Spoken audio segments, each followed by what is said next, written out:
Well, the retail picture is really changing quickly. It's not just the online travel services and airlines who are constantly changing the price of their products. It's spread to brick and mortar retailers as well. We are joined by Eric Best, the CEO of Mercent in Seattle. This was brought to our attention in an article in the Wall Street Journal today, Eric. And what kind of reaction are we seeing from retailers on down the line to the kind of online pricing frenzy that we're reading about here?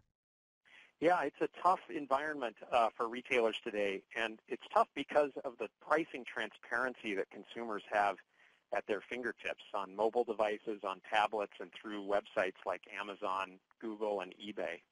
So I can see something priced online and then walk over to, let's say, Best Buy, and can I say to them, here's what I just found online, you got to match it or else I'm going back home? Yeah, it certainly is a scenario that we see. There's this phrase that gets thrown around in the industry, showrooming, where consumers are checking prices on their handheld devices and then walking into a brick-and-mortar store to effectively look for the same price from their local storefront. And what's different today versus even a year or two ago is the speed and scale with which retailers are making pricing decisions. And Eric, we've just met, of course, you're a first-time guest with us. You run a company called Mercent, which you're basically a software provider that allows companies to adjust those prices instantaneously. Is that correct? Yeah, at Mercent, we're out here in Seattle, ex-Amazon employees, and we're helping about 400 major retailers, companies like Office Depot, HSN, and Bloomingdale's, price and promote and sell their products more effectively across the web and on these devices and channels. All right, well, let's use airlines as the paradigm here. We know that airlines will change their fares base. It's basically a supply and demand sort of a grid, that when there's a demand for a seat price, it goes up. When that seat price is soft, it goes down. Are you able to keep track of retail prices for products in the same sense, and are they that volatile? Yeah, they really are. Every retailer has a different strategy. They might be trying to acquire new customers, or they're looking to maximize pricing. And there are a lot of signals that come into account here, from seller reputation to the speed of the shipping of the product by the retailer. So it's not just about price.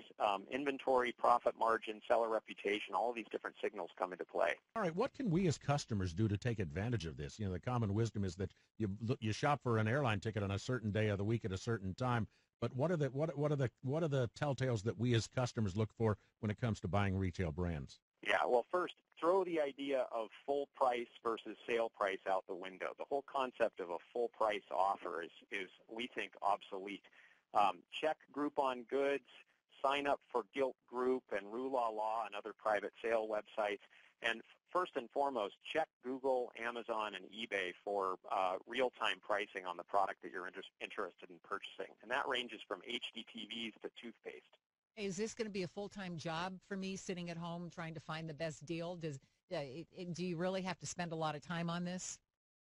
Well, we do see emerging companies like Amazon and Google aggregating a lot of the product offerings from multiple sellers.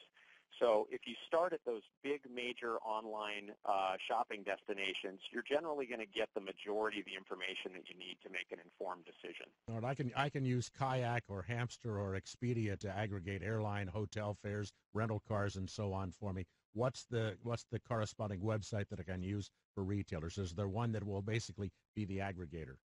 I think if you spend your time between Amazon and Google, you're going to get 90% of the market information that's available out there. And this is a trend? What is this going to do to the bricks and mortar stores? Is this really going to hurt them, or are they going to be able to compete? I think more and more you see brick and mortar retailers focusing on the experience in the store.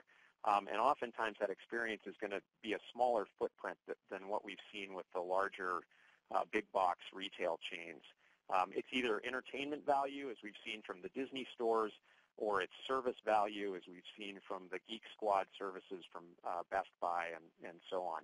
But this price transparency, it affects every retailer, including those e-commerce pure play sellers. It's not simply a brick and mortar versus online competition. Good information. Thanks so much for spending a few minutes with us, Eric. Thanks for your time.